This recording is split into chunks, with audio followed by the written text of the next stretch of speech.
мейрамыңыз құтты болсын. Бүгінгі біздің тыныш өміріміз бен ашық аспанымыз кешегі сіздің еңбегіңіз. Үлкен рахмет сізге.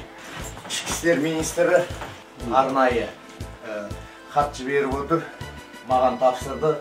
Ағаға барып осыны жеткіз, құттықта мейраммен деп. Соны әріптестерімізбен бүгін келіп отырмыз. Біз сіздердің бүгінгі күндеріңізге қарап үлгі өнеге алуымыз керек.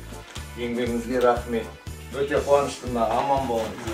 Жақсылықта жолдайық. Рахмет.